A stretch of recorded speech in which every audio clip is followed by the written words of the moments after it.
It's all about the eclipse, you know. This is very cool what's happening. April the 8th, guys, we're gonna have a total solar eclipse. And 30 million people just in the United States are sitting under it. That is very neat. Over 12 million of them are in Texas, and the rest of Texas is gonna go and be with them. So it's gonna be a huge traffic jam, but after all, this is your chance of a lifetime. The last time, for instance, Texas had a total solar eclipse was 1878. That's 140 years ago. And the next time a total eclipse even touches Texas, like the Panhandle, will be 2045. So for most of us, we live between those two. And this is our eclipse. So that's what we're going to talk about. The real problem with an eclipse is that it can be exciting or it can be boring, and because it's anticipatory, it's kind of exciting, it's going to happen, the moon's covering more and more and more and more of the sun, and then wow, it covers all of it if you're in the totality. If you're not quite, it's still pretty cool. The temperature will drop, the sun will be a little slit, and it'll do really strange things to the ground, so it's neat also. But you need to have some things to do, some things to bet about, to guess on, whatever. And so my job tonight is to give you as many crazy things you can do so you really get all into this eclipse thing. First of all, you need a globe. Now my globe is a little bit deflating, but it will work, but don't get one that doesn't deflate. And what you're going to do, this is very important, you're going to take a string. You're going to run a string around the globe, getting a circumference, okay? That's the circumference of my globe. But it's that long. Now, make a ball of clay or another ball you can find about 1/4 of the size of your globe, and that will be your moon. But the problem is, where do you put the moon? And it turns out the moon is 9.5 circumferences away. So you do one circumference, two circumferences, and you just keep going. And lo and behold, you'll discover that you're about a whole classroom apart. You're about a whole big room apart. If you have a globe like this, the moon is about 30 feet away. And it's important to do this, otherwise you don't appreciate how hard the moon is working to make this eclipse work. The moon, little bitty moon, has got to cast a shadow that far away to hit an object this size, to hit Houston or Texas. So at any rate, do this, because it's real worth the effort to realize the moon is tiny and it's very far away and is going to make the eclipse, but not very often. That's why this is a very special time and a very special event for all of the United States and Mexico. The eclipse enters at Mazatlan, so find Mazatlan on a globe, then connect it to Dallas, then connect it to Columbus, Ohio, then connect it to Gander, Newfoundland, and that's the path of this eclipse. And that's what puts so many people under it. So the first thing is to understand how far away the moon is, therefore getting an idea of why this is very rare, i.e. why you need to be part of this. Now, let me get something else to do. So once you've got your eclipse together, what's the cool things you can do? You're probably wondering, why do I have flowers on my table? These are solar-powered flowers. And you can buy these things, solar powered, all kind of silly foolishness, and little solar cells, the sunlight hits them, and it makes the flowers dance, and then, so you're really converting sunlight to electrical energy, to mechanical energy, but more importantly, are they going to dance at totality? If you lower all the light and it gets as dark as a moonlit night, are you going to have dancing flowers? When are they going to quit? Well, once you get this idea, find all kind of solar powered things, from radiometers, whatever you can come up with. Set it out. Have a contest. Bet which one's going to run the longest. Also, you could even do, if a flower is facing that way, ooh, it doesn't want to go very fast. It's much happier if it's facing that way. So you can even, and it's kind of documentation, but it's kind of fun, so it's something you can bet on, and that is how much sunlight we're going to lose in a very clever little way. Now, other things you might want to do, just a second. Hold on, you got to get some solar glasses, by the way. These aren't good enough. You have to have something like this. Now these we sell at our museum, but you can get this stuff everywhere. But you've got to be sure it is ISO approved. It's got all the right stickers on it. And what it does, it cuts out all of the ultraviolet, all of the infrared, and 99.9% of the visual. And now the sun is safe to look at. Do not buy these for your dog or your cat, because they don't stare at the sun. They notice it, but they don't stare at it. Only humans stare at the sun, and we're staring at it to see the moon moving in front. The net result is we don't move our heads, we stare, and we burn a hole in our retina. That's why you have to have the glasses. The humans have to have glasses so you can stare at the sun safely. So get yourself a pair of glasses. And you're going, but what if I want to make a picture of it? No problem. Just put your iPhone, your camera, and just shoot right through the glasses. Works just fine. Now, you go, but wait, I want to use my binoculars, okay? Then, the basic rule is,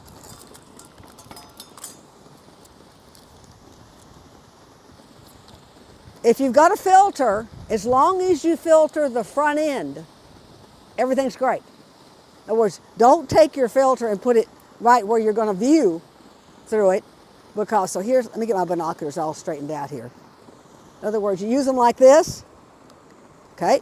So you can fit, if you want to use the binoculars, you got them, it's even worse than looking naked eye unless you filter the front end. Filter the end where the light comes in. Then, with a filter that is for human viewing, then you can look through the other end and see a magnified sun very safely. So you may want to buy 2 pair of glasses, one for you and one for if you want to use binoculars, or even a camera. Same rule. The filter needs to filter light coming straight from the sun. Whatever you put behind it will then be safe. Because remember, it took away 99.9% of all of the light from the sun. Now, the only time you will take this filter off is if you live along the path of totality. Houston is not in that path. If you live along the path of totality, and once the sun is completely covered by the moon, completely, it will be like a moonlit night. You'll know it. It's very strange. Then you can use your glasses, because if you can look at the moon with your binoculars, you'll be able to look at the sun if it's in totality and the moon completely covers it. So that's the kind of questions we often get asked. Now, it turns out one of the neatest things of all is that a pinhole, something, a little dot, will actually become a lens and give you an image of an eclipse.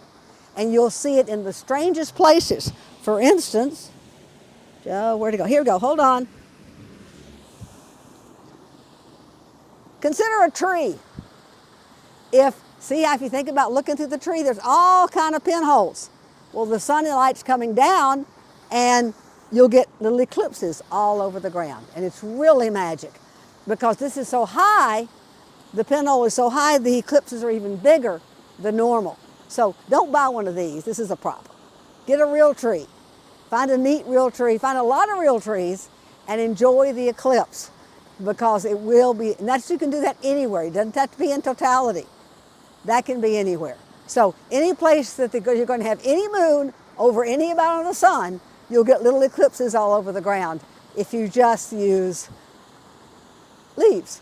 Now, if you say, I don't have any leaves, then take your hand and make a cross like this, and you'll get little eclipses. You have to play with it a little bit, just so you let a little bit of light through your hand, like that, and it will work. So, but the idea is to create a pinhole. Well, if that doesn't make you happy enough, then let me suggest a colander, or even a straw hat with holes in it. I forgot to bring my straw hat, but they work great.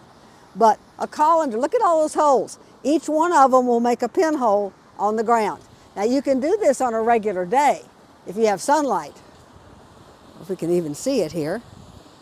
Woo, the sun is very bright. Now it's kind of, well, I can see a little bit. I have to kind of get tilted.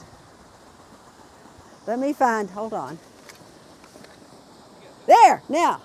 But how are you going to see it? Hold on, I can't do it. You got to come over here, cameraman.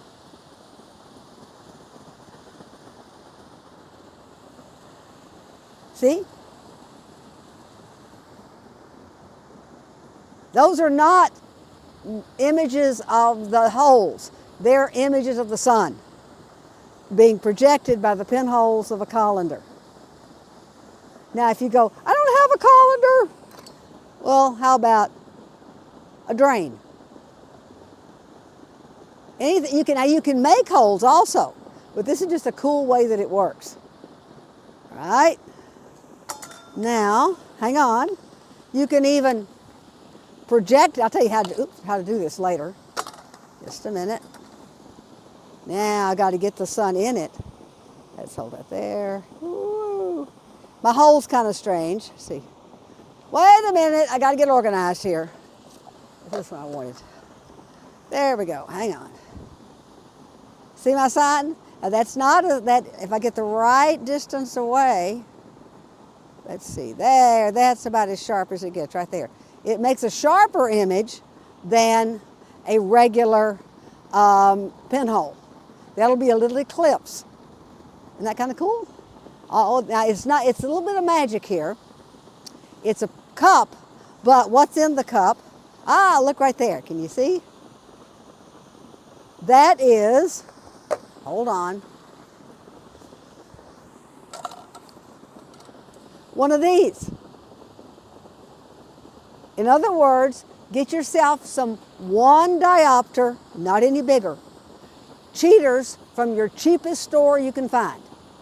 No, don't spend any money on this. These are a little expensive because then you're going to take them apart and make the lenses that go on the top of the cups, and it's going to focus 1 meter away, about like that. And you know that's about what we saw. See? That's about as sharp as it gets, about 1 meter away.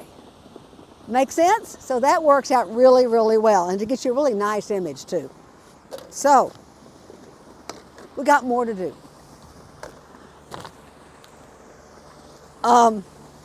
Let me get some of my props out of the way. I had a paper. Hold on.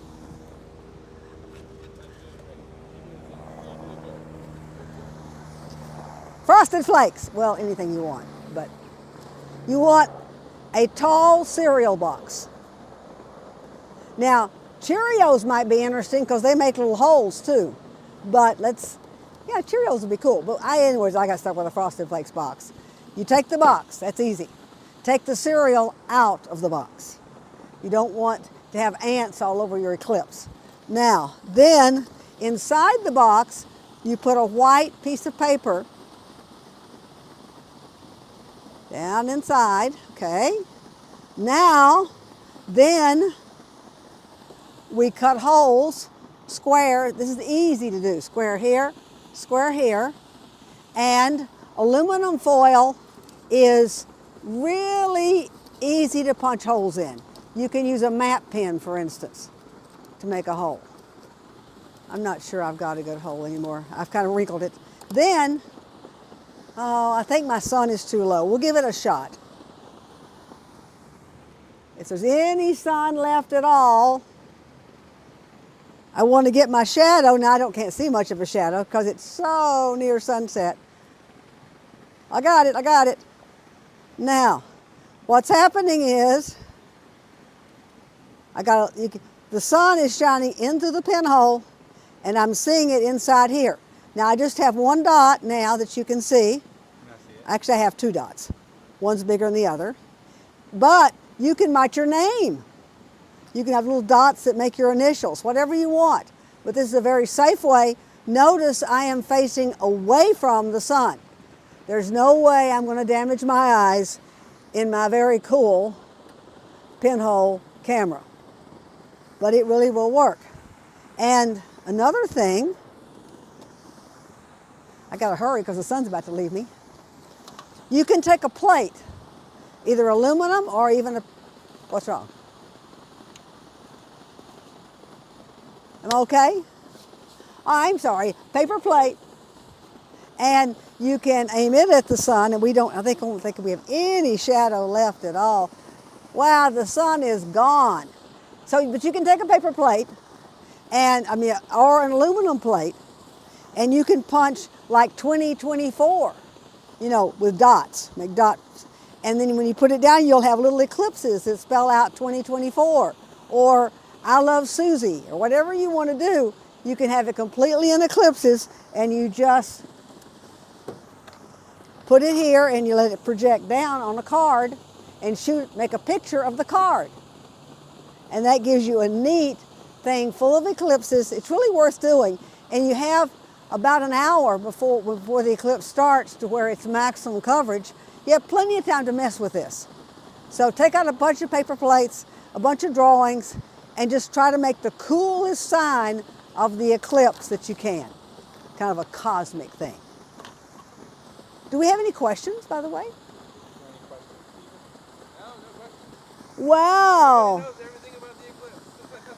Well, the eclipse, to read from a document, in Houston, for instance, the eclipse, you'll start seeing the moon crossing in front of the sun through your glasses, through your eclipse glasses or whatever, in your pinhole projection at 12:20.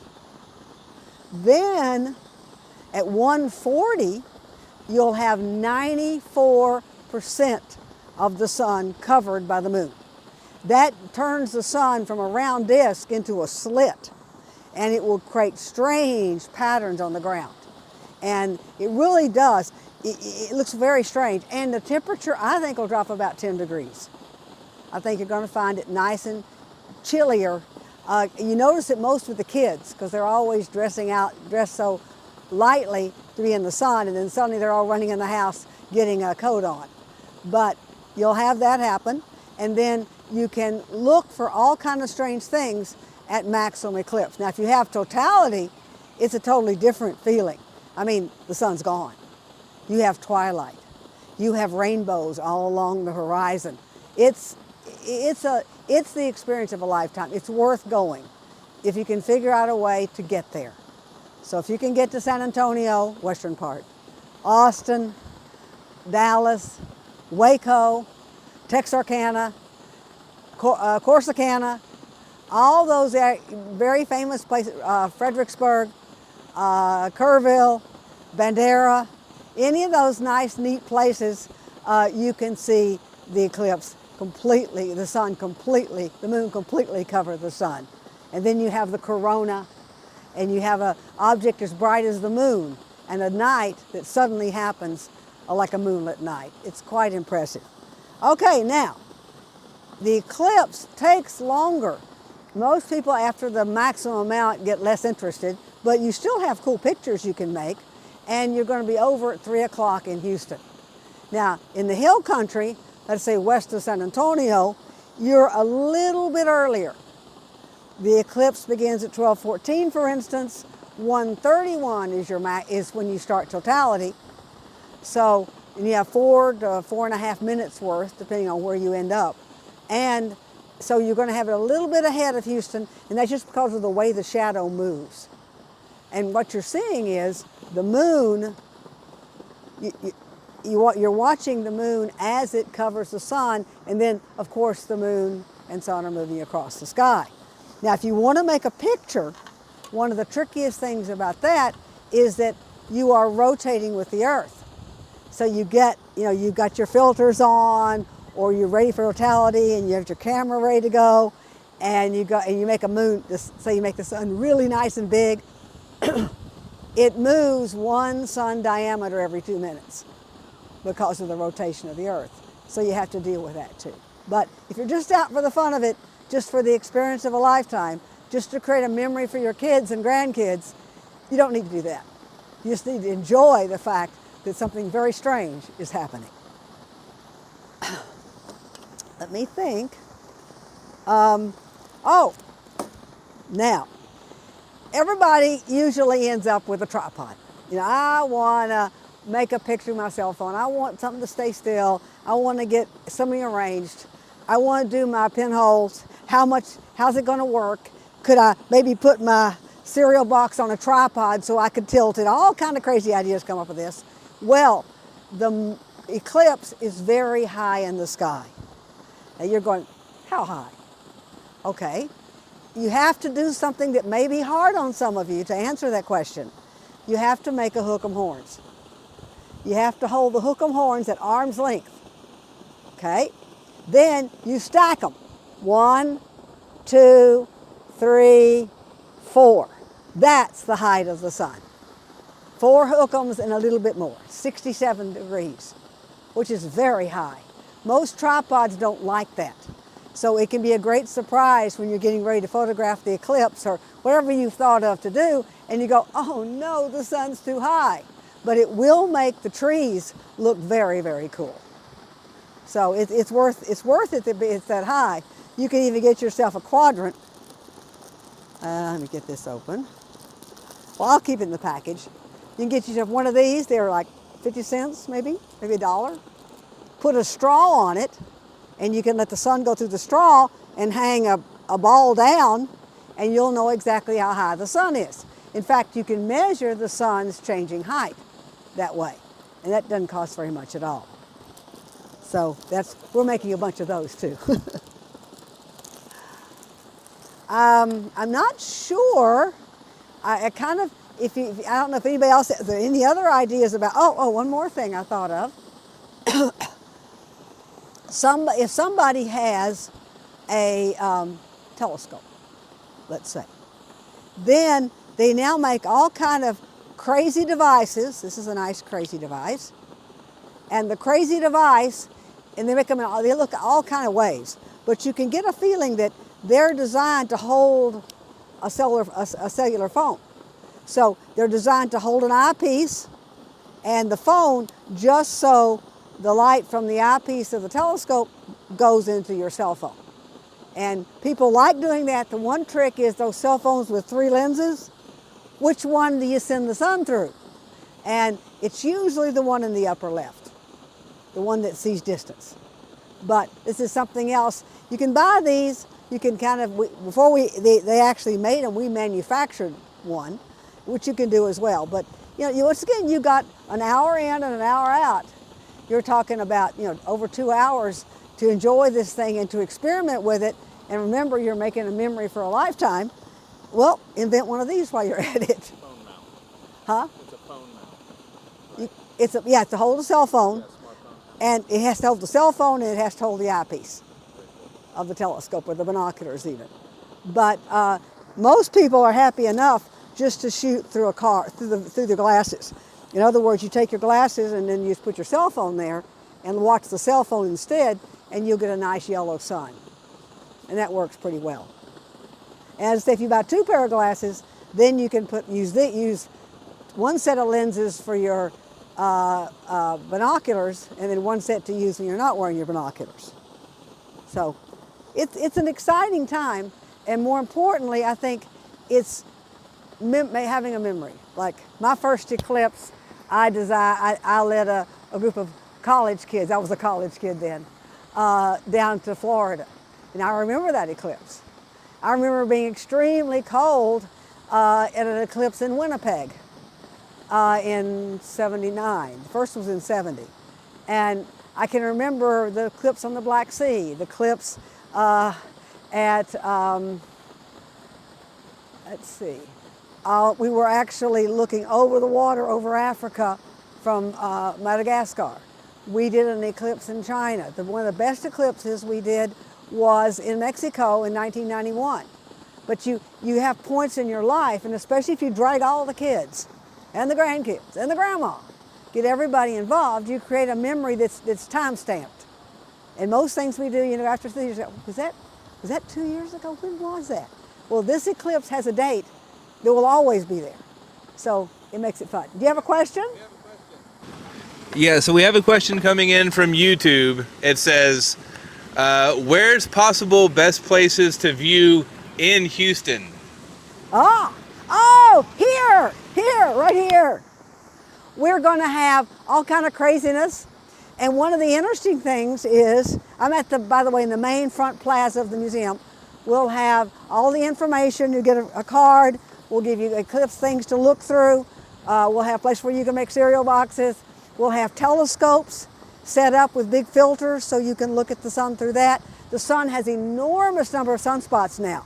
In fact, you can even ask for the sun today in white light, and you'll see there's just a lot going on the sun. So you can show that as well. Yes. So we have another question. It's a little bit personal, so it's up to your discretion if you want to answer this. How many eclipses have you been able to see, Dr. Sumners? I think it's around 13. I was counting them up, counting an annular, and we're close to that. It's a neat hobby. A lot of people do it. They're eclipse chasers. They'll say, well, I got to go somewhere on a vacation. Why not see all the cool places I can go to see eclipses? And if you go to a place, like I remember the Mexico one so much because they had singing and fireworks and all kind of things. And in fact, we got inspired to make our solar glasses. These are unique to the museum, with the Mexican jaguar eating the sun on one side and the sun god Quetzalcoatl or Kukulkan on the other. So that it because that eclipse was so cool, it reminded me of it. And at the place, we went to Monte Alban, and that place actually has this jaguar in stone on one of the facades. So I think that the whole trick is to have the eclipse as personal as you can. That's why if you come here, you can see planetarium shows. You can go in and see Totality over Texas. You can buy glasses at our gift shop. You can borrow them. You can stay. We're going to make a thing that has holes like from Home Depot, like a pegboard, big pegboard pergola, and you stand under it and you'll have eclipses all over you. So we have all kind of interesting things to do here. Our sundial is designed to show the sun magnified at the solstices and eclipses and equinoxes. Well, the equinox was March 19, but we think we'll still be able to, our sundial will actually project an eclipsed sun, and that will never happen again.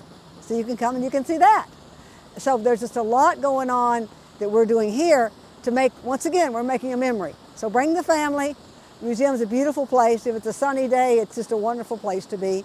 And you can enjoy the eclipse. You can also go inside and enjoy the museum.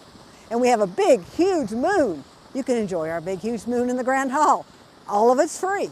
So I do hope you can do that as well. But as you can see, there's just a lot of ways to get started. But as I say, I think the most important thing is putting the story together. That's why for kids and grandkids, having the big Earth and the little bitty moon, a fourth the size of the Earth, and they're 30 feet apart, and then say, now how are you going to get that moon to cast a shadow on the Earth?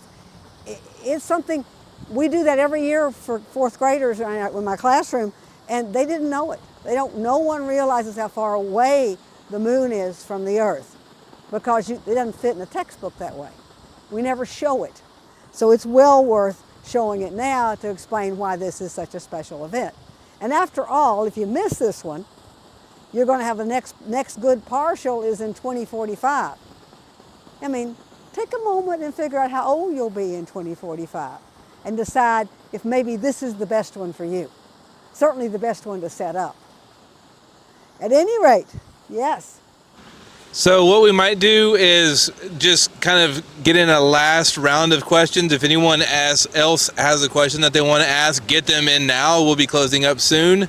If you could just maybe recap safety procedures for all those who showed up kind of late to the party, and Sure. give them some advice on how best to view the eclipse. Okay, the problem is, many people will say, hey, you know, I walk outside, I put on sunglasses, that's all I need, I'm fine. Animals walk around all the time, everybody's in sunshine, and it doesn't seem to hurt anybody. It doesn't. What does hurt is when you decide that you want to stare at the sun so you can see the moon going in front of it.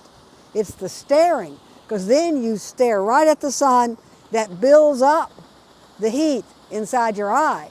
And that's what causes damage to your retina, is that you're staring at it. So, and you will, you can't resist it. I want to see the moon, I want to see the eclipse. I have to get a pair of glasses. So your first option is the really eclipse glasses. When you put them on, you see nothing unless you look at the sun. Because these glasses, and as I say, you want ISO approved. There's a little ISO thing right here. You want that on the glasses to be sure they're good. Cuts out all of the infrared, cuts out all of the ultraviolet, and 99.9% of the visual light. Almost nothing gets through these. And that's important because only the sun, you only see the sun and you can just stare at it all you want. Now that goes for everything you do to observe. That's why we say, if you say, I've just got to see it bigger, I've got to get my binoculars, then you have to put a filter in front of your binoculars. Not in the back, because then you'll burn a hole in the filter, because that concentrates the light in the very front. Yes? Okay, so we have a question from Instagram, and I think this will be our last one of the evening. Okay. How dark will the sky get during totality? I'm assuming they mean if you are in the path of totality. So okay. Well, maybe you could comment on both. If you're in Houston, and then if you go a little further west to be in, or if you're in totality, yeah, which is the 31 million people, I think that's the latest count, that are already there, and it's clear or partly cloudy, it will get as dark as a moonlit night. We send people out to look at the full moon to get an idea of how to expose cameras, because that's as bright as the corona is. Now, the one caveat there is there will also be a sunset all the way around you, 360 degrees of sunset.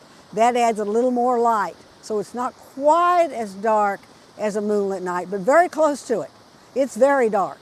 And since you were just seeing daylight, it's kind of exciting to go, wow, it's night in the middle of the day. And animals react to it. And it's fun to watch there's a story of Thomas Edison who set up his data collecting for an eclipse in a chicken coop. He didn't know it was a chicken coop. He got there late. And the chickens came home to roost, ruined his data. All he could prove was that there were a lot of chickens around. So you'll see animals doing what they do at night when the eclipse starts, if it's totality. Now for partial phases, I think it's going to get darker. It's definitely going to get darker. I mean, we're taking away most of the sun.